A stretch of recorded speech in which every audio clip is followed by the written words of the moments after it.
igisirikare cya Repubulika Iharanira Demokarasi ya Kongo bikomeye cyane intare zasaranzwe ni mu gihe kandi abari bashyigikiye igisirikare cya leta Kongo FARDC batangiye gushaka amayira yo gutaha.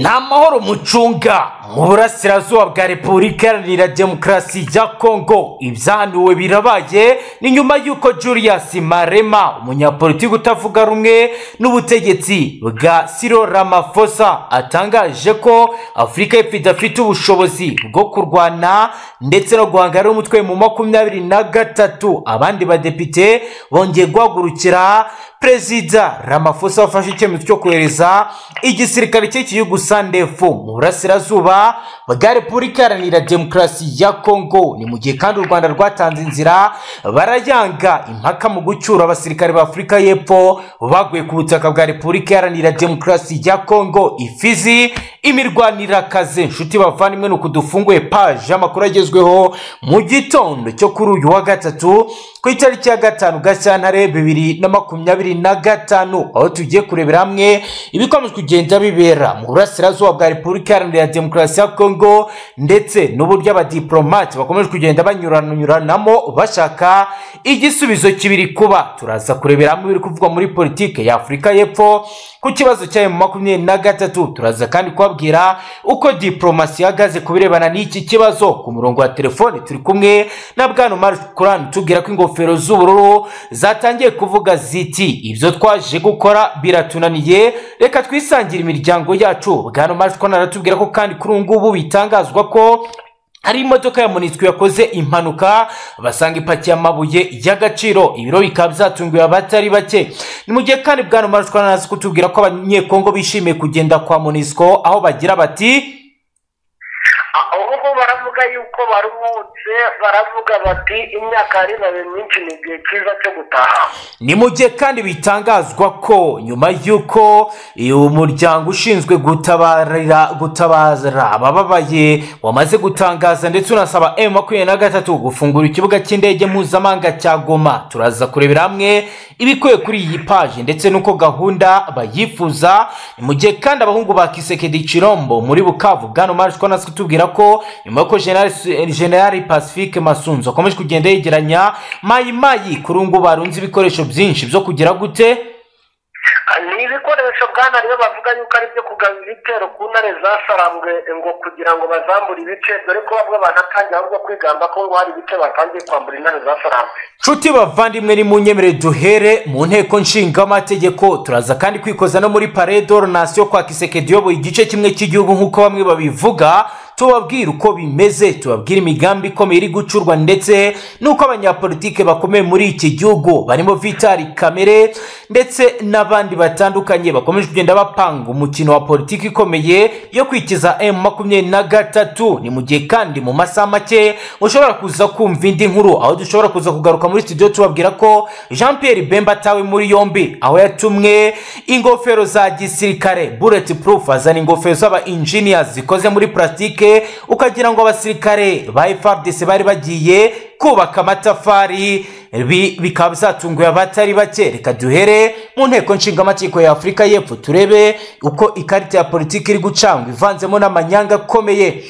Abadepite bagize inteko nshinga amategeko ya Repubulika Iharanira Demokarasi ya Kongo barateranye igitaragana ndetse n'abasenateri nabo barateranye. Ni mu gihe kandi muri Afurika y'Epfo naho byari bimeze gutyo, aho rero abagize inteko nshinga amategeko ya Afurika y'Epfo bateye utwatsi ibisobanuro bya Minisitiri w'Ingabo Angelina Masti Machanga avuga ko ingabo zabo ziri kugarura amahoro muri Repubulika Iharanira Demokarasi ya Kongo. Bavuga ko zagiye kurwanira impamvu itumvikana, bityo rero bikwiye kuba byarashyirwa akadomo ingabo zigataha. Ni mu gihe kandi andi makuru akomeye akomeje kugenda asakara ku binyamakuru birwanya Cyril Ramaphosa, biravuga ko abasirikare bagiye gucunga ibirombe by'amabuye y'agaciro by'uyu mugabo. Ingabo za Afurika y'Epfo SANDF zirenga 1500 zagiye mu burasirazuba bwa Repubulika ya Demokarasi ya Kongo mu butumwa bwa SADC bugamije gufasha ingabo za FARDC kurwanya umutwe mu 23 ku itariki ya 4 Gashyantare 2025 Minisitiri Angelina Masti Mochaka n'abasirikare bayoboye SANDF babwiye inteko nshingamategeko ko igihe bajyaga mu butumwa bwa Sami DRC batari bazi ko bazaraswaho kuko bari bagiye mu butumwa bwo kugarura amahoro. Iki ni igitekerezo cyasamiwe hejuru na Depite Karne House avuga ko ubu butumwa bwabo buzwi neza ko ari ukurwana atari ukurinda ndetse no kugarura amahoro. Akaba rero yaravuze mu ijwi rirangure kandi rikomeye agira ati biratangaje ku ingabo za SANDF zarumvaga zitagomba kuraswaho, ariko iyo usomye iby'inshingano za Sami DRC mu butumwa bwa SADC buvuga no gufasha ingabo za leta kurwanya imitwe yitwaje intwaro ihungabanya umutekano n'amahoro mu burasirazuba bwa Kongo. Bityo SANDF ifite inshingano zo kurwana, ntabwo bafite inshingano zo gutabara, bafite inshingano yo kurwana. Niba twarumvaga tugomba kuraswaho kuki twashatse uburyo bwo kurinda ingabo zacu, ibi ni intege nke. Mistaga yavuze ko ingabo za Afurika y'Epfo zahuye n'ikibazo cy'ibikoresho bike bizatumye zitabasha kwirwanaho. Undi mudepite udaciye ku ruhande yavuze ko urwego rw'ingabo rwa Afurika y'Epfo ruri gukoresha nabi imisoro ya rubanda rujyana ingabo muri Repubulika ya Demokarasi ya Kongo kurwanirira ibintu bidafite impamvu. Uyu yagize ati igihugu cyacu nticyemerewe gufata imisoro y'abaturage bacu ngo kije gushyigikira ikintu kidasobanutse. Ubundi ni iki kiri muri Repubulika ya Demokarasi ya Kongo? Ntimwibwire ko muri kuganira n'impumyi cyangwa abantu badatekereza. Niyo mpamvu navuze kuva mu ntangiriro ngo mushobora gusobanurira igihugu n'isi niki muri kurinda hariya gituma mujyana y'imisoro y'abaturage amafaranga yagombaga kuba atera inkunga izindi gahunda za leta. Yongero ati hari umwe mu bajenari wigeze kutubwira ko hari miliyari 2 z'amarandi zatanzwe zigiye gushyigikira ubutumwa bw'ingabo ziri muri Repubulika ya Demokarasi ya Kongo, ariko uyu munsi muratubeshye mutubwiye ko amafaranga ari gutangwa na SADC. Uyu mudepite yarakaye cyane, yavuze ko nta mahoro ingabo za Afurika y'Epfo ziri kugarura ndetse zidakwiye kuguma muri iki gihugu ahubwo zikwiye gutaha. Yagize ati nta mahoro ari kugarurwa hariya, nta mahoro muri kugarura, muhindure ibyo mutubwira. Niki muri kurwanira kiri guhitana abasirikare? Mushobora kugarura abasirikare bacu, abasirikare bacu bashobora kuvanwa muri Kongo bakagaruka mu gihugu. Ingingo yo kugarura ingabo muri Repubulika ya Demokarasi ya Kongo zikavanwanga yagarutsweho n'abadepite benshi bavuga ko babwije ukuri kuri biri kuba ku ngabo z'igihugu cyabo kuko izo zisigaye ku rugamba zonyine. Depite Telemani Tami Berate ati ibisubizo byose twakiriye uyu munsi ntaho bihuriye n'icyo dushaka kugeraho, ndetse igitangaje nuko ubu mfite ibibazo byinshi ugereranyije nuko twatangiye. Bimeze nkuko mutatubwiye ukuntu nta mirwano iri kuba ngo dutakaze abasirikare 14, nyamara nta kintu mwigeze muvuga ku basirikare bakomeretse. Ese abasirikare bacu bagoswe na M23? Nshaka kumenya nibiki biri kuba ku ngabo zacu, bazagaruka ryari mu gihugu, nibiki biri kuba hariya, kuko nzi neza ko imiryango ishinzwe ubutabazi yavuyeyo ndetse n'izindi ngabo za SADC zavuyeyo n'ingabo zacu zisigayeyo. Ese dufite gahunda yo kuzirinda, kuzongerera imbaraga cyangwa kuzikurayo? Ingabo za Afurika y'Epfo zirwana zifatanyije n'ingabo za leta FARDC zikaba zikorana n'umutwe w'iterabwoba FDLR. Depite Kari Nihakusi yagize ati mushobora kugarura ingabo zacu hanyuma mukadusobanura n'uburyo muzabagarura. Muri rusange ibiganiro byashozwa abadepite bose bavuga ko babeshywe kuva ku munota wa mbere kugeza magingo aya. Aha rero benshi bagiye bagaragaza ko bigokorwa n'igisirikare cy'iki gihugu birimo amanyanga akomeye ndetse n'inyungu z'abantu bwite. Ni mu gihe kandi page nasomye abanyapolitiki batavuga rumwe n'ubutegetsi bwa Afurika y'Epfo bivugwa ko aba basirikare bagiye kurinda ibirombe ndetse n'inyungu za Perezida Cyril Ramaphosa. Ibi rero kandi nibikomeje kugenda biba mu gihe umutekano ukomeje kugenda uhungabana ijoro n'amanywa. Ni mu gihe kandi bitangazwa ko benshi mu basirikare ba Afurika y'Epfo babuze ubuvuzi bukenewe bitewe no kubura inzira. Reka twakire Bwana Marc Kurana tubwire ibiri kubera ku kibuga aba basirikare ba Afurika y'Epfo bahagazeho. Bwana Marc Kurana waramutse neza? mwaramutse neza bwana Riyo. Tudatinze rero bwana Marj Kurani urabyumva ni ikarita ya politike ivanzemo n'amacenga akomeye ikomeje gukinwa hagati ya Repubulika ya Demokarasi ya Kongo ndetse n'igihugu cy'Afrika y'Epfo. Kugeza ubu bahagaze bate? Ni ukuvuga ngo bwana Riyo, izi ngabo za SANDF cyangwa se South Africa Defense Force navuga yuko muri rusange zavuye zitanazimira kubera yuko bwana Riyo yego bafite amakampani agera kuri 5 ari hano mu Bambiro, bakagira n'andi 2 aba hano i Goma. yego aya ngaya ya mu Bambiro mbere na mbere ndashaka kumenyesha yuko ni ikigo neza gituranye n'amafaranga kizirimo bambuye igisirikare cya leta Congo FARDC.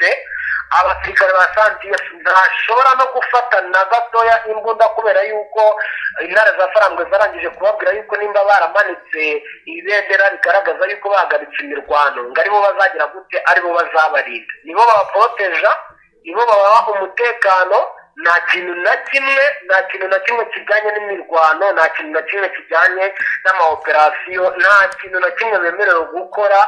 Ni abasirikare baryamye mu mazu, ni abasirikare baryamye hejuru mu byatsi aho ngaho mu kigo, barya mu mamodoka bakaryamamo bakabura ayo bacira n'ayo bamira. Noneho byari byarababanye isosi n'umugari niko navuga, bari barabuze amazi n'umuriro. Ariko amakuru turi kugenda twakira nuko intare za farambwe ziri kugenda zigerageza kubagezaho. have sigaho wikongera guhendwa ukundi kuko Amir Rio Estate twaje nk'igisubizo kuri wifuza kugura ikibanza cyiza mu karere ka Bugesera by'umwihariko mu murenge wa Mwogo, aho guhera ku mafaranga y'u Rwanda $1,500,000 tuguye ikibanza cyiza ahantu heza watura ukaba witegeye ikibuga mpuzamahanga cy'indege cya Bugesera. Si ibyo gusa kandi Amir Rio Estate tubafitiye amazu meza agurishwa ku giciro cyiza hano mu karere ka Bugesera. Akarusho utasanga handi nuko muri Amir Rio Estate ku bakiriya bacu bamikora ringaniye tubafasha kwishyura mu byiciro. Akarusho Amir Rio Estate dufasha abakiriya bacu kubona ibyangombwa byo kubaka n'iby'ubutaka, ndetse ababishaka tubafasha kubaka inzu bifuza badahenzwe kuko dufite abenjeniyeri bamenuje mu bijyanye n'ubwubatsi. Erega turi abanyamwuga. Amir Rio Estate mwaduhamagara cyangwa mukatwandikira kuri WhatsApp ikurikira 0788 84 56 43 cyangwa 0753 54 76 556. Hamwe na Amir Rio Estate turaheza. Amazi n'umuriro ndetse bakaba baranatangiye kubahereza amayira yo kujya mu mujyi wa Goma kurebayo amafunguro. yego abo ngabo mbere na mbere bo bamerewe nabi cyane. Hari ababeshya bavuga ngo ziri mu mirwano ingabo za SANDF, ngira ngo urabyumva byonyine urwego ibintu biriho muri kiriya gihugu cyabo ntabwo rwose bwemerera abasirikare no kuba bakomeza kuguma mu mirwano. Byonyine niyo wakumva mu gihugu cyawe uri umusirikare nta kintu kiri kuvayo. ubonye ko na minisitiri w'ingabo wabo nawe yemeje yuko batagiye kugarura amahoro, yameje yuko bari bagiye kurwana.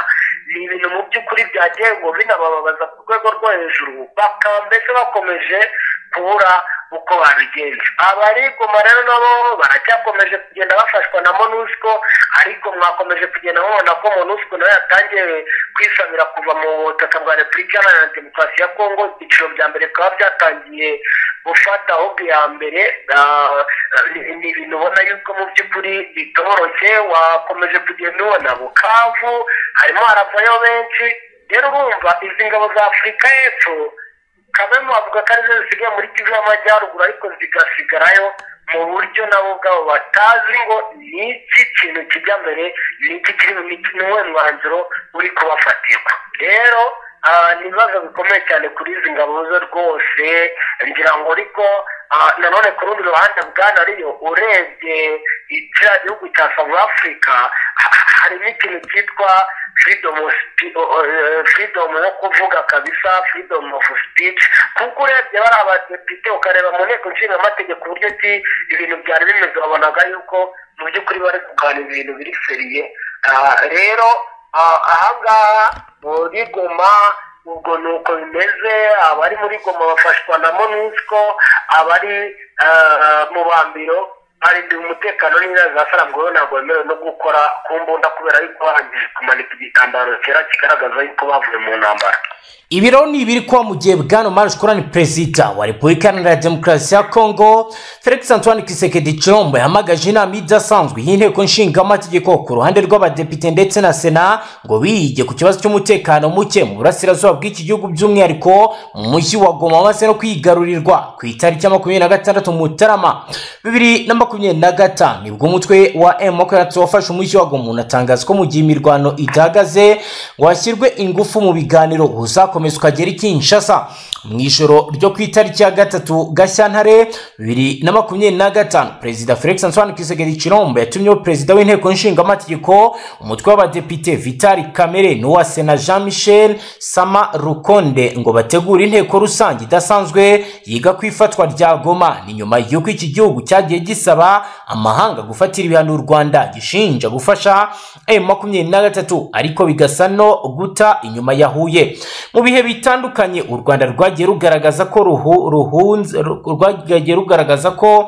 ruhuza ibibazo bya M23 ari ukwiyunza inshingano kwa Perezida Tshisekedi Tshilombo. Radio Okapi yanditse ko bitewe n'uburemere bw'ibiri ku murongo w'ibyigirwa muri iyi nteko rusange idasanzwe yateranye ku munsi w'ejo kuwa kabiri ku itariki ya 4 Gashyantare 2025 yabereye mu muhezo. Umwanditsi w'umutwe w'abadepite Jean Kenjori yavuze ko inteko rusange igamije kurebera hamwe uburyo ibihugu bya iki gihugu cyasohoka mu ntambara n'amahoro akagaruka mu burasirazuba bw'iki gihugu. Abadepite basabwe gutanga ibitekerezo bya mu nzira za politiki za diplomasi bishobora kuvamo umuti w'intambara yayogoje intara ya Kivu y'Amajyaruguru. Hakaba hashize imyaka irenga 3 intambara mu burasirazuba bwa Kongo yubuye ubwo umutwe wa M23 warwaniraga uburenganzira bw'abatutsi n'abavuga ikinyarwanda wongeraga gufata intwaro kubera bene wabo bari bakomeje kwicwa abahorwa uko baremwe. Repubulika ya Demokarasi ya Kongo ikaba ifite impunzi 100,000 ziri mu karere mu bice bitandukanye zagiye zihunga imirwano. Bamwe bari mu Rwanda, abandi bari Uganda, abandi bari Tanzania, abandi bari muri Kenya.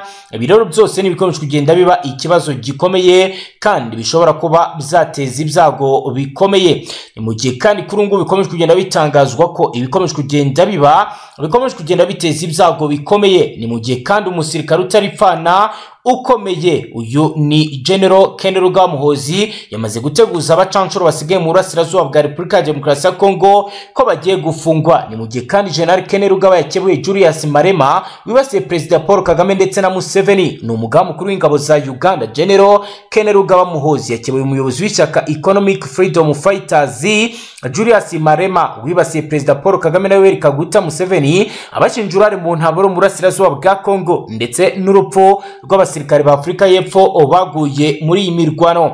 Mu ijambo rye ku itariki ya 3 Gashyantare 2025 Marema yasabye ubutegetsi bwa Afrika y'Epfo kudakomeza gufata u Rwanda nk'inshuti, ashinja Perezida Kagame gufasha M23 no kugira uruhare mu rupfu rw'abasirikare ba Afrika y'Epfo bakomeje kubonera gupfira mu burasirazuba bwa Repubulika ya Demokarasi ya Kongo nk'uko yabitangaje. Marema yatangaje ibi mu gihe mu kiganiro Perezida wa Afrika y'Epfo Cyril Ramaphosa yagiranye na Perezida w'u Rwanda Paul Kagame yamubwiye ko abasirikare b'igihugu cye bagera kuri 14 baguye muri Repubulika ya Demokarasi ya Kongo bishwe n'igisirikare cy'icyo gihugu FARDC. Ikindi kandi nuko ubuyobozi bw'u Rwanda butahwemye kuvuga ko M23 ari abanyekongo baharaniye uburenganzira bwabo, ko ibyo leta ya Kongo yitwaza ibyitira u Rwanda ari ibinyoma bidafite ishingiro ndetse no kwihunza inshingano.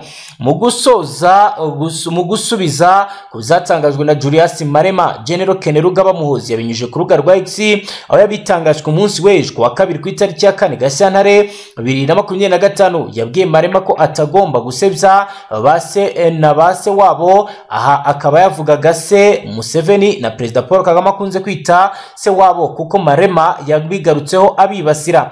General Muhoozi yagize ati umuvandimwe wanjye Julius Marema ugomba kurekeraho gusebya ba data na ba data wacu, ibyo ni bibi kuri we kandi ntabwo bikenewe na gato, ahubwo wari ukwiye kuza ukavugana natwe. Perezida Cyril Ramaphosa ni umugabo mwiza, nta muntu ukwiye kumusuzugura, turamwubaha cyane, atunze inka z'abanyankore, nta muntu ukwiye kumutuka. Yongero ati kohereza ingabo za Afurika y'Epfo muri Repubulika ya Demokarasi ya Kongo ntibyari bikwiye mu buryo ubwo ari bwo bwose, ariko abavandimwe bacu muri Afurika y'Epfo ntibajya batugisha inama mbere yo gukora ibintu byabo. Imvugo ya Julius Marema yakoresheje yumvikana nk'ishinja abayobozi b'u Rwanda n'aba Uganda kugira uruhare mu ntambara iri kubera mu burasirazuba bwa Kongo. Yakomeje ashimangira cyane ko u Rwanda ari rwo ruri gutesha agaciro igisirikare cya Afurika y'Epfo, asaba ko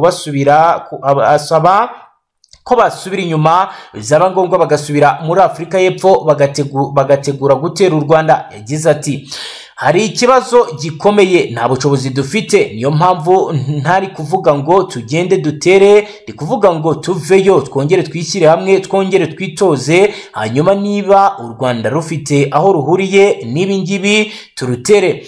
Ntabwo tuzemera ko u Rwanda rudutegeka, ntabwo tuzemera ko Kagame avugisha Cyril Ramaphosa nk'uko yamuvugishije.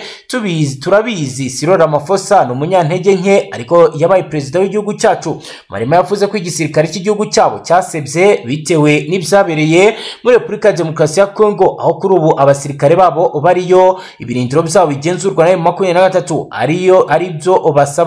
ariyo basaba uruhushya rw'ikintu cyose bagomba gukora, nk'uko Bwana Marsh Kurani yabitubwiye mu bihe bitandukanye. Ati tugomba kubanza gukemura ibibazo byawe mbere y'uko ujya gufasha abandi. Igisirikare cya Afurika y'Epfo kuri ubu ntikiri ku murongo. Kuri ubu abasirikare ba Afurika y'Epfo bari baragiye mu ntambara mu burasirazuba bwa Kongo bamanitse amaboko ubwo M23 yafataga umujyi wa Goma, ndetse kuri ubu bari mu matwara y'uwo mutwe, ndetse abagera kuri 14 byamaze kwemeza ko baguye ku mirongo y'imbere y'urugamba. Ibiro ni biri gutangazwa Bwana Marsh Kurani bigaragaza uko urugamba ruhagaze. Ndagira ngo ukomeze tubwira n'ibindi by'umwihariko ibikomeje kugenda bigaragara kuri page zandikwa kuri iyi mirwano. No kuvuga ngo rero Bwana Riyo, yego, n'ubundi ngira ngo byakomeje wenda kugenda bigaragara guhera ku munsi w'ejo ndetse n'ejo bundi mu ijoro bw'intare zafarambwe zasoratangaza yuko zemeye guhagarika imirwano.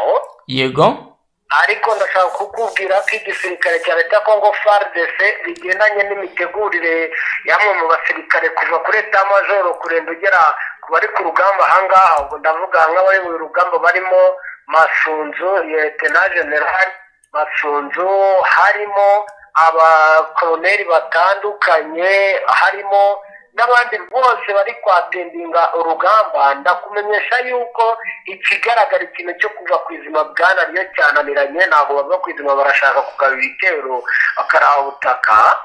yego, mu masaha y'ejo ku mugoroba wa joro igisirikare cya leta Kongo FARDC cyumvikanye n'ubundi kirimo kirarasa hafi hirya cyangwa se wavuga hino wenda ku baturutse hano Goma, hino y'ikibuga cy'indege cya Kavumu. Bavugaga yuko ngo intare za Sarangwe bashaka kuzirukanka kugira ngo bazikure mu micuruzire strategique iri hariya, ishobora kuzatuma igihe cyose baba bahagurukije indege ishobora kuba yaraswaho. yego, ni imirwano mu by'ukuri bari kugenda bazana mu rwego rwo gushakisha amayira yo kwirira n'ubundi bagana Kivu y'Amajyaruguru, dore ko bamwe mu bazalendo batangiye no guca Ruhinga nyuma.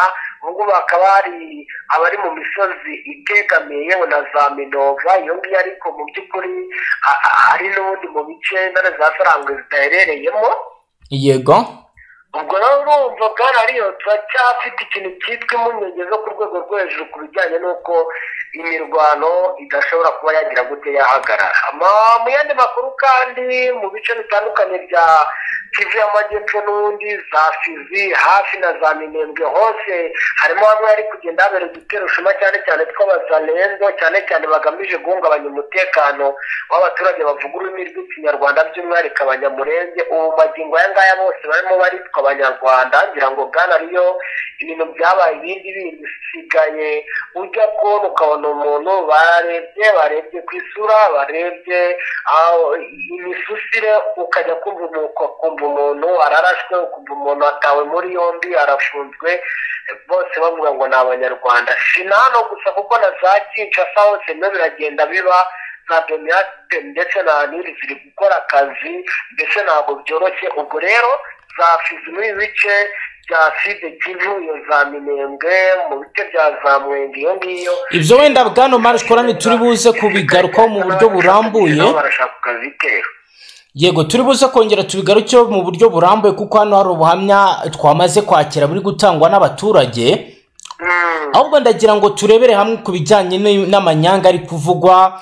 Uraza kumfasha umbwira uburyo ki wambwiye ko hari ibikoresho FARDC yatangiye kuvuga ko bagiye babazanira ibya pirate, urambwira uti hari ingofero bazanye ngo ni bulletproof, naho wagira ngo ni ingofero z'aba engineers bagiye gukurikirana ibijyanye n'imyubakire y'amatafari.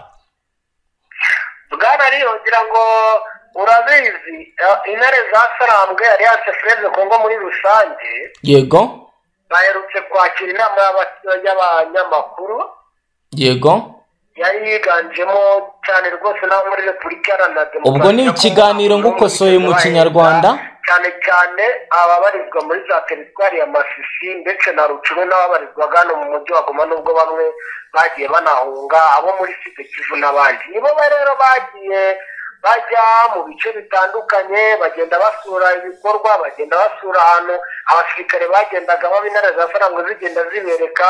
Barangije babereka ibikoresho byambuwe n'igisirikare cya leta ya Congo FARDC, ndetse hari n'aho baguye ku bubiko. nimba nawe warakomeje kugenda ureba, hari n'amashusho yagiye acicikana y'ibikoresho biri hariya ku kibuga cy'indege mpuzamahanga cya Goma. yego abo batangazamakuru rero nibo bahise bagenda babibona, babona uburyo izo ngofero zari zimeze, batangira gukora reklaramasiyo. Birakomeza biragenda birahererekanywa ku mbuga nkoranyambaga, ubusesenguzi burakorwa cyane. none rero amakuru dufite nuko byatangiye kugira ngo mu mureta w'amajoro, ubwo ba minisitiri ngo bakaba barimo baritana ba mwana, ubwo ndavuga Guy Kabombo Mwadiavita ndetse na Jean Pierre Bemba akavuga yuko izo yari yaratumije ngo zaje zikaza ari amahoro, izindi ahubwo ngo hari ibyo ngo hari ibikoresho ngo bitandukanye yari yaratumije, noneho ngo byari bitarahagera, ariko akavuga ko ngo yabyare originali. yego ubwo ngo akaba atazi ngo byahindutse bite, ariko biravugwa ko abaminisitiri rwose bishobora kuza kuba bibi cyane. noneho byagera kuri Guy Kabombo Mwadiavita uherutse kuvuga disikuru y'uko umutekano uhagaze imbere mu gihugu, akagenda agaterura amagambo yo muri script ya filime yacicikanye ku ruhando mpuzamahanga, nawe yabaye ikibazo gikomeye cyane, ku buryo no muri ibi biganiro biteganyijwe by'inteko bwana Riho by'inteko ishinga amategeko, yego hashobora kuzabamo akavuyo karuta ahubwo na kariya twabonye muri kiriya gihugu cya South Africa, kuko n'ubundi ibirimo biragenda bigarukwaho byo barimo baritana ba mwana. Abaminisitiri bashinzwe iby'ubukungu bati igihugu muracyoretse, abaminisitiri bashinzwe ibifite aho bihuriye n'imibereho myiza ati igihugu murakimaze neza muracyandagaje, ndetse n'abaturage barandagaye. mbese ikigaragara abafite aho bahuriye n'iby'umutekano bashobora kuza guhura n'akaga gakomeye cyane muri iyi nteko igomba guterana. ni mu gihe kandi n'ubundi hari andi makuru bwana Omar Shokora, hari kuvugwa andi makuru kuri uyu mugabo Jean Pierre Bemba, aho yagize ati ntabwo tuzongera kuba abacakara b'u Rwanda. uranyemerera ibi nabyo tubigarukeho, tubwira abadukurikiye ibyo yatangaje, duhite dukomeza no muri page y'amakuru ku bivugwa ku ngabo za MONUSCO. Minisitiri w'ubwikorezi wa Repubulika ya Demokarasi ya Kongo yakaba ayoboye Minisiteri y'ubwikorezi yitwa Jean Pierre Bemba ku munsi wo kuwa mbere ubwo yari ari Kisangani mu murwa mukuru w'intara ya Chopo, aho yavugiye imbwirwaruhame ikakaye yibasira u Rwanda na Uganda. Yasabye ko urubyiruko rwitegura intambara. Ibi akaba yarabitangaje ku itariki ya 3 Gashyantare 2025 Kisangani, aho yabwiye abaturage ko azi ubushake n'imbaraga zabwo kubutemerera ko umutekano wabo uhungabanywa n'ibihugu bituranyi bibiri. Yagize ati nzi ubushake n'imbaraga z'abaturage ba Copo, ntabwo tuzemera ko abanyarwanda n'abagande basubukura imvururu hano.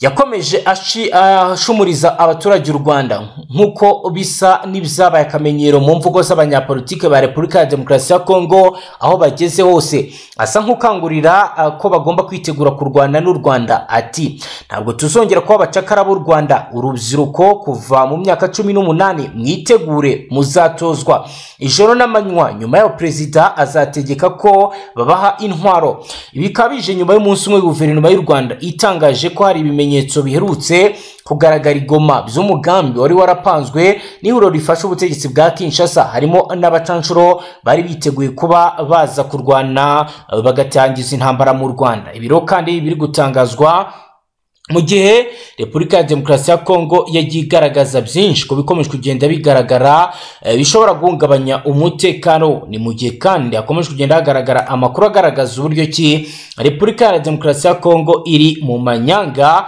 ndetse ikomeje kugenda ikora n'ibinyuranyije n'amategeko.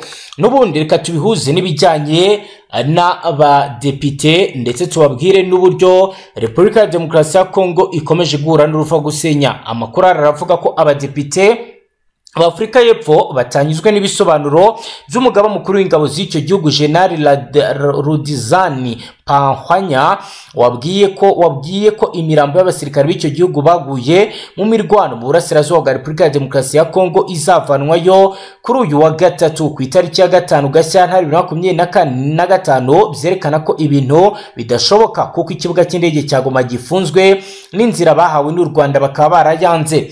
Ibi kabyagarutsweho ku munsi w'ejo ku itariki ya 4 Gashyantare 2025 ubwo Minisitiri w'Ingabo wa Afurika y'Epfo Anjia n'umugaba mukuru w'ingabo zabo General Rudizani bari imbere ya komisiyo ifite inshingano mu mutekano n'abahoze mu ngabo ndetse na komisiyo y'ingabo bababwira uko ikibazo cy'umutekano cyifashe mu burasirazuba bwa Kongo ndetse n'ibiro y'abasirikare b'icyo gihugu boherejwe mu butumwa bwa Samidiarasi. Abajejwe igihe imirambo y'abasirikare baherutse kugwa ku rugamba umutwe wa 23 warwanganyemo n'ihuriro ry'ingabo za leta bazagarurirwa mbere yuko wigarurira umujyi wa Goma izagezwa mu gihugu cyabo kugira ngo ikingurwe mu cyubahiro. Umugaba mukuru w'ingabo yasubije ko izahagera ku wa gatatu ku itariki ya 5. Ati ku kijyanye n'ikibashijwe ngo ni ryari tuzabona imirambo y'abacu, ndasubiza mu nteruro imwe ni ejo. Depite Clare ntiyanyuzwe n'icyo gisubizo, avuga ko umugaba mukuru w'ingabo asa n'uri kubakinisha cyangwa kubabwira ibidashoboka kuko iyo mirambo idashobora kuvigoma abasirikare babo bari kandi ikibuga cy'indege gifunze. NM23 ari ikigenzura. Yagize ati ikibuga cy'indege cya Goma cyarafunzwe, abasirikare ba Afurika y'Epfo ntibashobora kuvigoma. Ibyo ni ukuri. None ni gute tugiye gukuraho imirambo y'abasirikare bacu? Simbizi, ariko General yatubwiye ngo bizaba ejo, tuzaba tureba.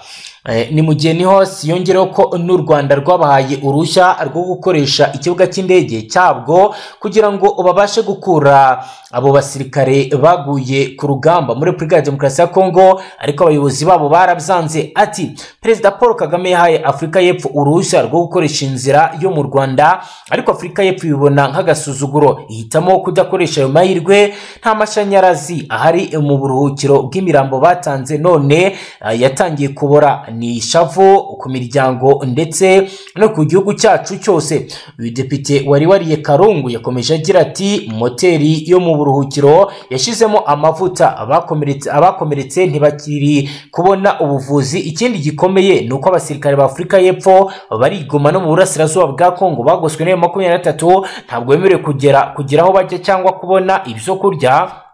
Kandi ibyo koko ni ukuri. Umwaka ushize hari abasirikare 10 bapfuye, uyu mwaka abandi barapfuye. Rero muri rusange mu mezi 6 ashize hamaze gupfa abasirikare 24.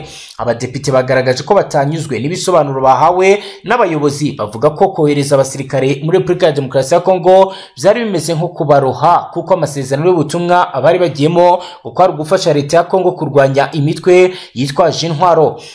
Abagize inteko nshingamateka ya Afurika y'Epfo basabye abayobozi barimo Minisitiri minisitiri w'ingabo n'umugaba mukuru w'ingabo kwegura kuko bigaragara ko ntacyo bari gukora mu gihe abasirikare b'icyo gihugu bari mu kaga mu burasirazuba bwa Repubulika Iharanira Demokarasi ya Kongo. Bwana Majko rero ngayo nguko twabonye amashusho agaragaza abasirikare ba MONUSCO bari kwambuka bari gusakwa n'inzego z'umutekano z'u Rwanda by'umwihariko Polisi Nationale. Ibi bimeze gute? Aba basirikare ba MONUSCO bagiye mu karuhuko bataye akazi bakoraga, amakuru ufite nayahe?